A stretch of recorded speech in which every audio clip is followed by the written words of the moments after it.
here. Mr. Frepong, good morning. Welcome to the show. Good morning. As a lawyer, what do you make of the statements made by the suspended Chief Justice? Well, as a lawyer, I believe that whatever she came here to say is completely wrong, because the Article 1.4 says she mentioned, specifies that in the case of the investigation at the committee level of the Chief Justice, because the position is so sacrosanct, nothing about it should be done in public. It should be in camera. But all that she has insisted on, including what she said yesterday, was that she wanted a public hearing of it. So it means that for your sake, Ghanaians must be prepared to be unconstitutional. For your sake, we must bend a portion of the Constitution. No, I don't think that is proper. Second, I heard her say that whatever has been leveled against her is completely wrong, and gave some instances.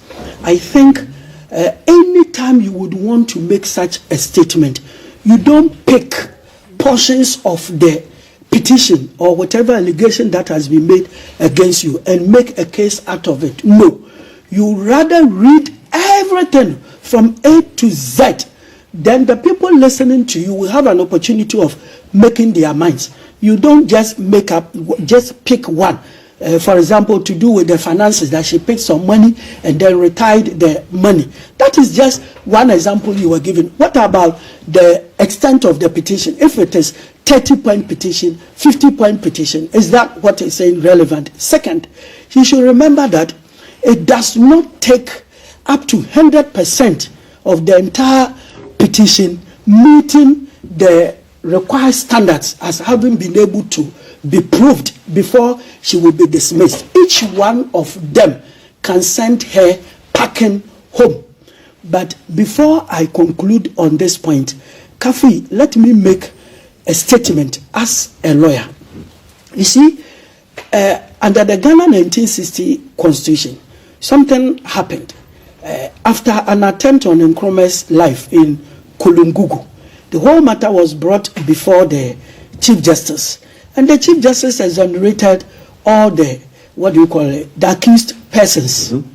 You know, and there was one that offended Nkrumah personally, that Tewia Adamafio, who traveled by Nkrumah's side to Burkina Faso, then Upper Volta. On their return, had deliberately remained in Burkina Faso, and upon hearing that there had been a bomb blast, immediately asked in Ga, did the man die?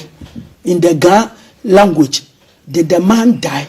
So Kwame Nkrumah felt that somebody who traveled with him, so that if he had returned with him on that day, would have died.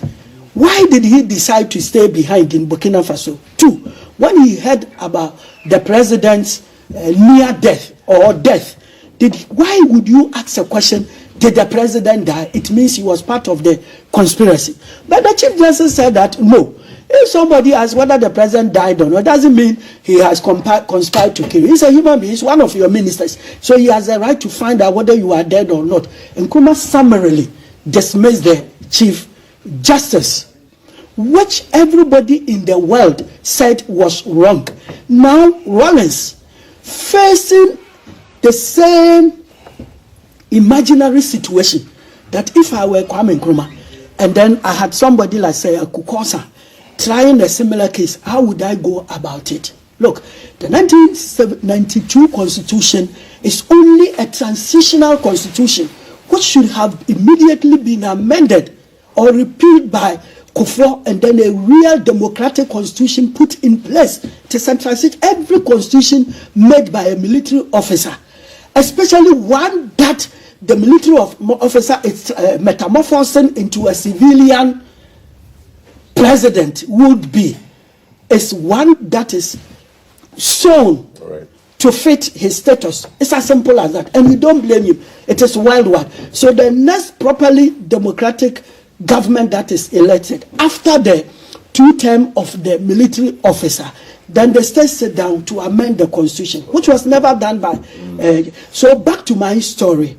What Rawlings did was that, how would I find an opportunity to dismiss a chief justice without anybody blaming me?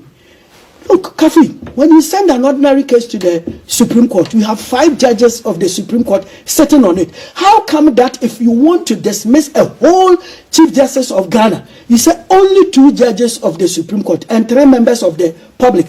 The meaning is that the 1992 Constitution has been crafted in a manner that if the executive wants to dismiss the Chief Justice, it becomes so easy as 1 + 1 for a class 1 pupil.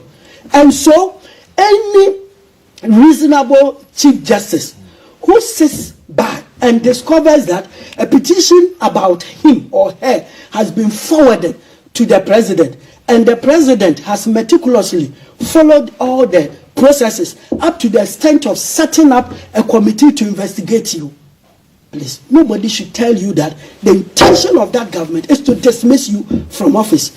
And a sensible Chief Justice, don't let me put the word sensible, that's harsh. A reasonable Chief Justice should take caution and resign from office. When you resign, nobody knows why you have resigned. And the good thing is that you stop the committee report from being made public. And then number 2, she has served for about 22 years as a judge. You go home with all your entitlements. Luckily for you, judges retire on their salary. So when you retire, when you are on pension, you don't receive pension pay. You receive full pay as a Chief Justice of Ghana till the time that you die. And then finally, when we are listing the number of Chief Justices the country has had, there is no way after a Yebua they will jump you to any person. No. So if people are advising you to resign, they are not people advising you by way of threat. That is not true.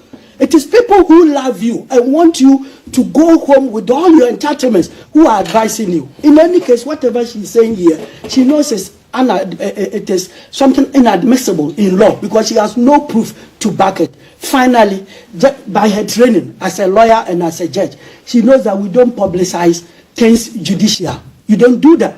So the public statement she's making is completely wrong. What you rather do is that if there is any aspect of the trial or investigation which is wrong, the committee sittings, under the same constitution, you have the right to go to the High Court or the Supreme Court, as the case may be, to challenge it or to bring it down. When you come here for public sympathy, at the end of it all, you are only creating work for media people to do. They do it as we are discussing. After here, you go back to the committee sittings. And that will never change their report. But as a prophet, I will tell you that any president who sets up a committee to investigate you intends to dismiss you. And you should take caution and leave office before the report comes out, based on the history of Ghana. I thank you for your submission, our lawyer, and a prophet now. Yeah, lordship report. Kobe, you're not a lawyer like me. Thank you. So I want your unvarnished thoughts on this matter. I've heard another story that even this woman had. Her, not this woman. I said her lordship, right? Ladyship. Is it lordship or ladyship? Ladyship. Her ladyship already before this administration. The previous ones was also not too kosher with her.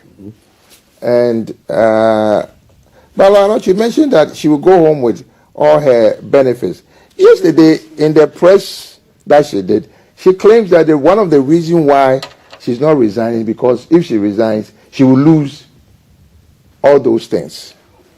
That is what she said. So, to me, like Lawyer Ansa said, it's a political decision, and once somebody makes up their mind, obviously, by his experience as a lawyer, I don't really have much to say on this issue until other group of people will come up with a different perspective on the matter. As if you were a family member, what would you be advising the Chief Justice, suspended Chief Justice? Honestly, I wanted to resign. Why? Because it's not every fight that you have to fight. Putting your name in the media or in public, how long are you going to do it? You get my point? You have children. It might even affect them. You know, spouse, everything, you yourself. Hey, you know, so sometimes it's better that you just stay away, and then the matters will die. I told somebody, Ghana, if you have a case, just be quiet for 3 days. Somebody's own will come, and then yours will go away. So for her to keep this matter all this while, I think it's too long. And she, not because I understand the legal aspect. He broke it down for us. Yes, but I'm just saying that as an average Ghanaian. Average guy, yes. Yes, as an average Ghanaian. Yes, average Joe. I would say it's better for her to resign instead of trying to fight it. Like he said, there's a room for appeal. Yes. It is not an end to it. She says there's a room for appeal.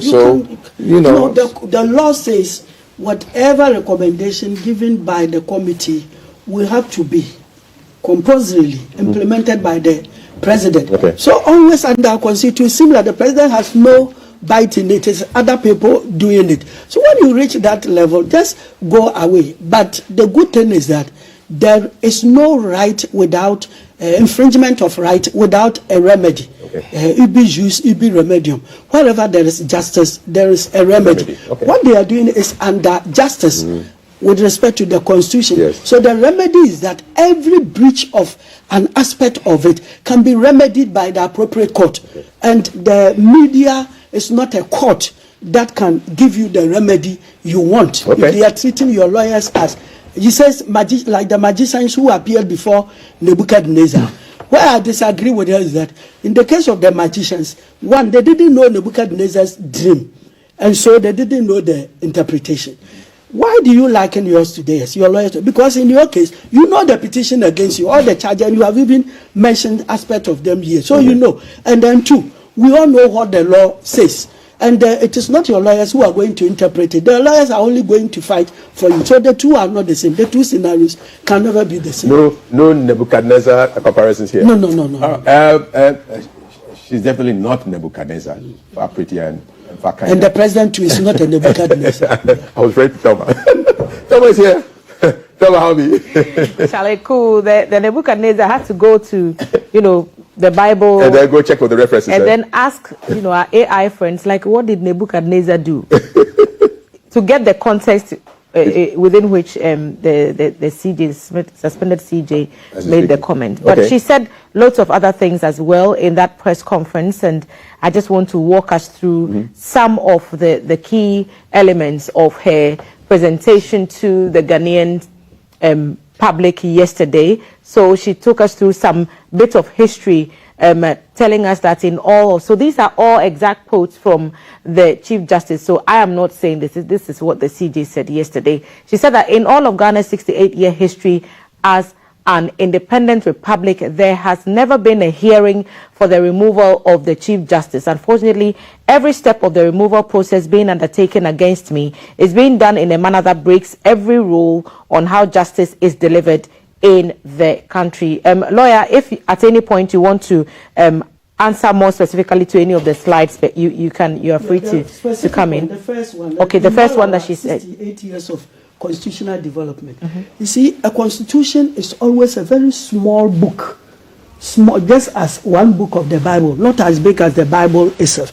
Then the interpretation of the aspects of the constitution, the provisions of the constitution, help the constitution to grow. We call such interpretations as made by the courts precedents. So the law grows out of precedents. Now 68 years, somebody has now decided to test the efficacy of Article 146. Whatever decision that comes out of it will be called the precedent, which will be followed in future. A clear example was the Ghana election in which Dr. Bawumia sent to court, the pink sheet case. You mean the petition? Very good, the petition. Because it had never happened in Kenya before, they used the Ghana one as a precedent. So always the law develops as a result of precedent.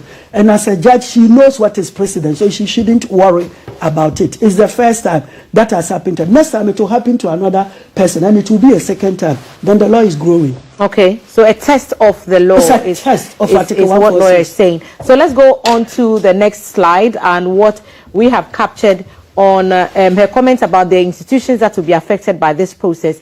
And the Chief Justice said, the suspended Chief Justice said, this process will affect how all High Court justices, justices of the Court of Appeal, Supreme Court justices, and all Chief Justices that will be appointed in the future may be removed from office. The law did not provide for the termination of their appointments by any authority. That is also a mistake. Let me quote here. Let me quote what is here. The law did not provide for the termination of their appointments by any authority.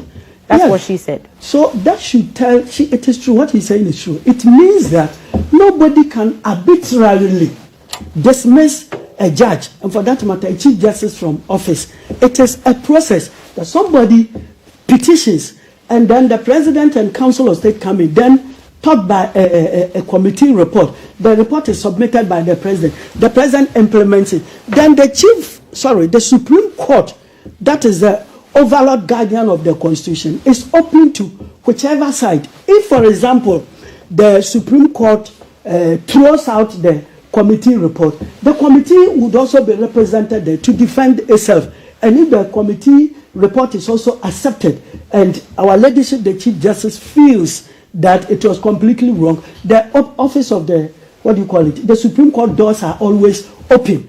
So what she is saying is rather a credit to the Constitution that it does not allow any individual to determine the fate of a Chief Justice. Then up there, the process will affect how a High Court, blah, blah, blah, blah, blah, blah, will be, that will be appointed in the future, may be removed from office. Whether appointed in future or present, it will affect them positively.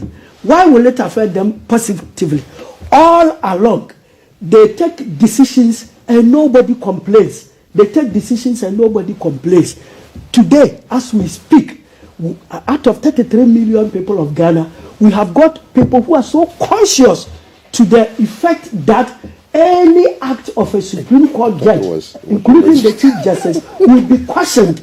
So it will affect them, and positively, because they will have to set up that whatever you are doing. Can you imagine that this lady sat down with her accountant or finance officer, signed for money, traveled to Arusha, Tanzania, and it has become part of the petition that should tell you that wherever you are, there is a third eye watching you. And that is why it will help judges after this decision to set up and do their work well, those who are not doing their work well. Right, we'll go to our next slide, but she did talk about having retired or, reconciled some of those accounts in her statement. But we'll go to the next one on the screen where she talked about irregularities and illegalities, and this was her quote: "The violations have not stopped but have escalated beyond anything I could have imagined as possible in justice delivery."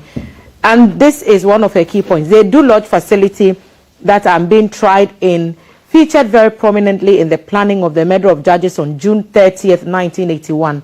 Was Edu Lodge chosen for this inquiry to make me feel insecure? I think so. Those are the words of Gertrude Torkornoo yesterday. She said Edu Lodge was chosen to kind of throw her off her game a little bit, to borrow, for lack of a better expression.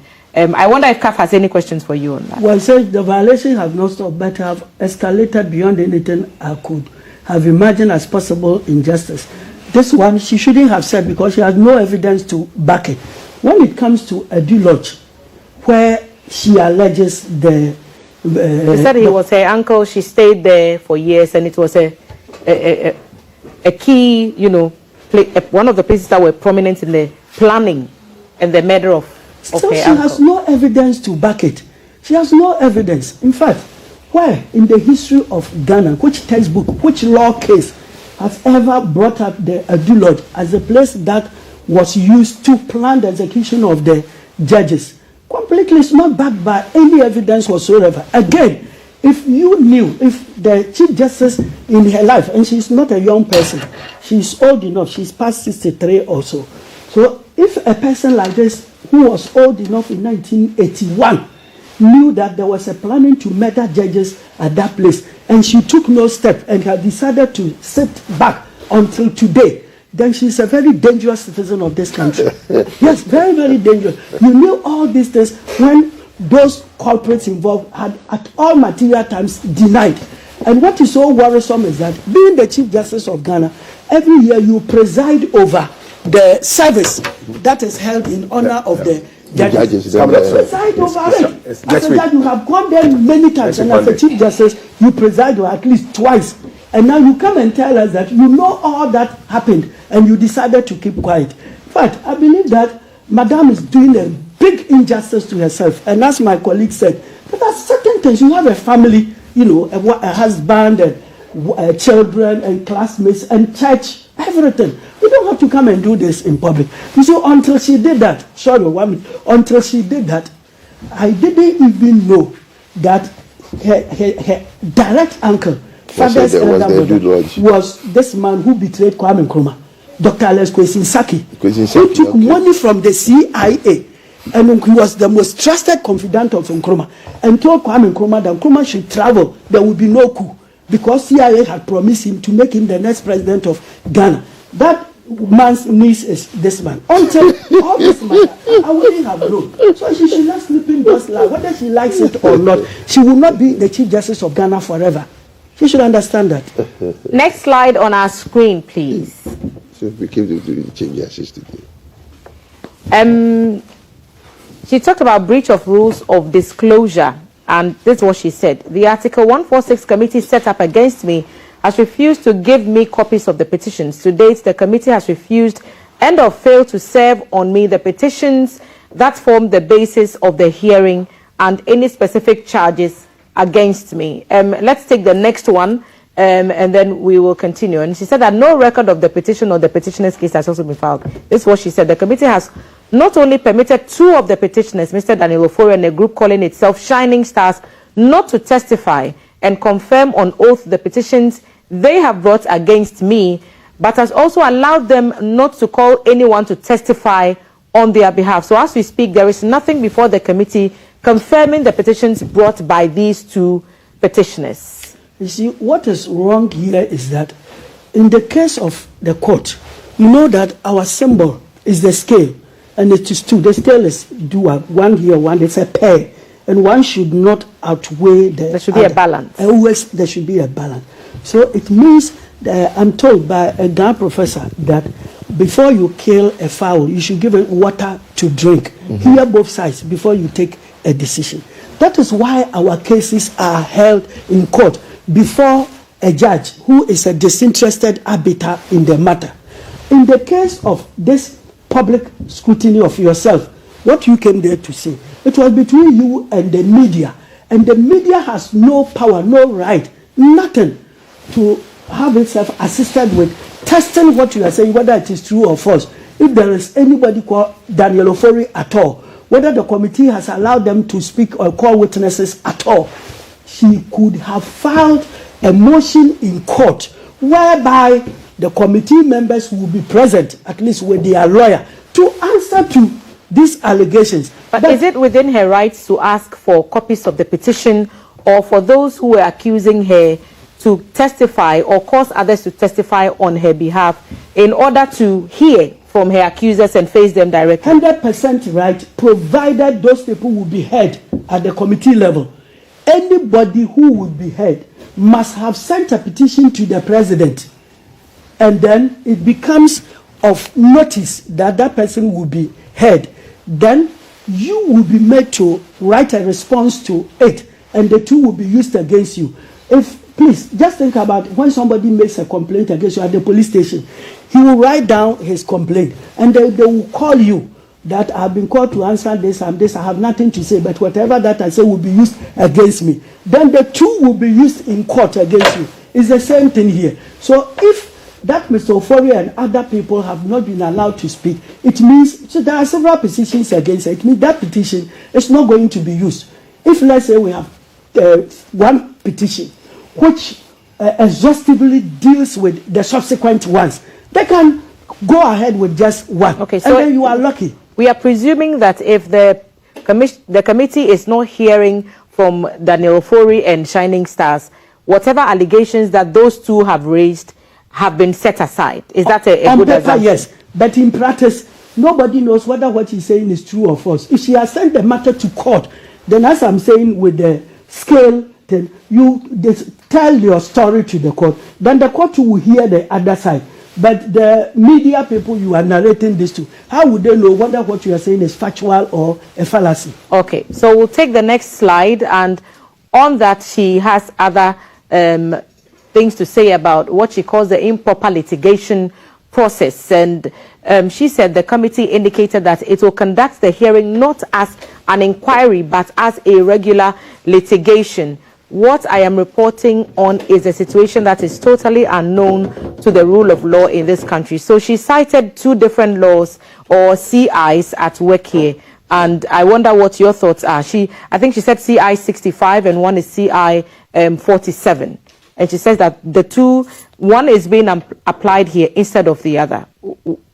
Help us understand that. When we talk of litigation, we are talking about normally a court process where one always wins and one loses.